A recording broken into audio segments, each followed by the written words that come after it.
ഒരാളുടെ ശരീര സൗന്ദര്യം മറ്റുള്ളവർ ജഡ്ജ് ചെയ്യുന്നതിനോട് എന്താണ് അഭിപ്രായം? ആദ്യം തന്നെ എല്ലാവർക്കും നമസ്കാരം. ഇത്തരത്തിലൊരു ചോദ്യം എനിക്ക് തന്നതിന് ജഡ്ജസിനും നന്ദി അറിയിക്കുകയാണ്. അതിലുപരി 10 പേരിൽ ഒരാളെ നിൽക്കുന്നതിൽ അഭിമാനവുമുണ്ട്.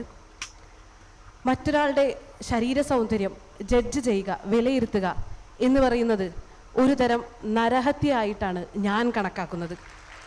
കാരണം ഒരു വ്യക്തി സമൂഹത്തിൽ പെരുമാറുന്നത് അല്ലെങ്കിൽ സമൂഹത്തിൽ ആത്മവിശ്വാസത്തിൻ്റെ ആദ്യത്തെ ഘടകം ശരീരമാണ്, സ്വന്തം ശരീരമാണ്. അതിലേൽപ്പിക്കുന്ന ഓരോ മുറിവുകളും അവരുടെ ശരീരത്തിൽ ഏൽപ്പിക്കുന്ന മുറിവിന് തുല്യമാണ്. നിങ്ങൾ ഒരാളോട് ചെയ്യുന്ന ഏറ്റവും നീചമായ പ്രവൃത്തി എന്ന് പറഞ്ഞാൽ ഒരാളെ കുത്തി നോവിപ്പിക്കുക, ശരീരം കൊണ്ട് കുത്തി നോവിപ്പിക്കുക, അല്ലെങ്കിൽ മനസ്സുകൊണ്ട്, വാക്കുകൾ കൊണ്ട് കുത്തി നോവിപ്പിക്കുക എന്നതാണ്. നമുക്കറിയില്ല ഒരു കുട്ടി പിച്ച വെച്ച് തുടങ്ങുന്ന നാൾ മുതൽ ആ കുട്ടിയുടെ മനസ്സിൽ എന്തൊക്കെ രീതിയിലുള്ള ചിന്തകളാണ് പോകുന്നതെന്ന്. ചിലവർ ഇൻട്രോവേർട്ടുകളായിരിക്കാം, ചിലവർ എക്സ്ട്രോവേർട്ടുകളായിരിക്കാം. അതെല്ലാം ഡിപ്പെൻഡ്സ് ഓൺ അവരെ വളർന്നു വരുന്ന സാഹചര്യമാണ്. പിന്നീട് അവരുടെ സമൂഹത്തിലുള്ള നിലനിൽപ്പ് വന്നിരിക്കുന്നത് സമൂഹത്തിൽ അദ്ദേഹത്തിനെ ട്രീറ്റ് ചെയ്യുന്ന ചുറ്റുപാടുമാണ്. അവിടെ വരുന്ന ഓരോ മുറിവും ആ കുട്ടിക്ക് നൽകുന്ന ഓരോ തിരിച്ചടികളാണ്, അല്ലെങ്കിൽ അടിച്ചമർത്തലുകളാണ്. ഓരോ തവണ ഓരോ ഭാഗത്തു നിന്ന് കേൾക്കുന്ന കുത്തുനോവുകളും അവരെ വീണ്ടും വീണ്ടും തളർത്തുകയാണ് ചെയ്യുന്നത്. ഒരിക്കലും ഒരു വ്യക്തിയും ഇവിടെ ഇരിക്കുന്ന ഒരാളും ദയവ് ചെയ്ത് കുത്തി നോവിപ്പിക്കരുത് ശരീരത്തെ വെച്ചിട്ട്.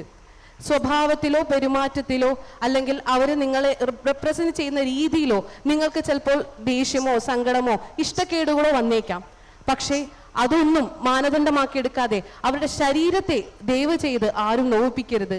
അതിന് ഏറ്റവും വലിയൊരു ഉത്തമ ഉദാഹരണമാണ് ഇന്ന് നിങ്ങളുടെ മുന്നിൽ നിൽക്കുന്ന ഈ ഞാൻ തന്നെ. ഇന്നലെ വരെ ചിലപ്പോൾ പറയുകയാണെങ്കിൽ ഇത്തരത്തിലുള്ളൊരു ബ്യൂട്ടി കോൺടെസ്റ്റിൽ പങ്കെടുക്കുന്നതിൽ തന്നെ കളിയാക്കലുകൾ നേരിടേണ്ടി വന്നിട്ടുണ്ട് എന്ന് പറയുന്നതിൽ എനിക്ക് വിഷമമില്ല. കാരണം ഇത്തരത്തിലുള്ള കളിയാക്കലുകളിലൂടെ തന്നെ കടന്നു വന്നിട്ടാണ് ഇന്ന് നിങ്ങളുടെ മുന്നിൽ ഈ 10 പേരിൽ ഒരാളായിട്ട് ഞാൻ നിൽക്കുന്നത്.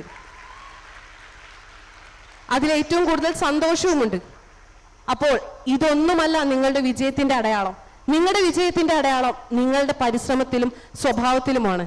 തളർന്നു നിൽക്കുന്നിടത്തുനിന്ന് വീണു പോകരുത് എന്ന് മാത്രമേ നിങ്ങളോടെല്ലാം എനിക്ക് പറയാനുള്ളൂ. ഉയർത്തെഴുന്നേറ്റ് തന്നെ വരണം, അല്ലെങ്കിൽ ജീവിതം നിങ്ങൾക്ക് അന്യം നിന്ന് പോകും. നമുക്ക് വേണ്ടി സംസാരിക്കാൻ നമ്മൾ മാത്രമേ ഉള്ളൂ, നമ്മളെ സ്നേഹിക്കാൻ നമ്മൾ മാത്രമേ ഉള്ളൂ. വീട്ടുകാരും കൂട്ടുകാരും എല്ലാം ബാഹ്യമായ ഘടകങ്ങൾ മാത്രമാണ്. ഉള്ളിലെ നമ്മളെ തിരിച്ചറിഞ്ഞ് ഉയർത്തെഴുന്നേറ്റ് വരണം എന്ന് ആഹ്വാനം ചെയ്തുകൊണ്ട് ഞാൻ നിർത്തുന്നു. നന്ദി, നമസ്കാരം.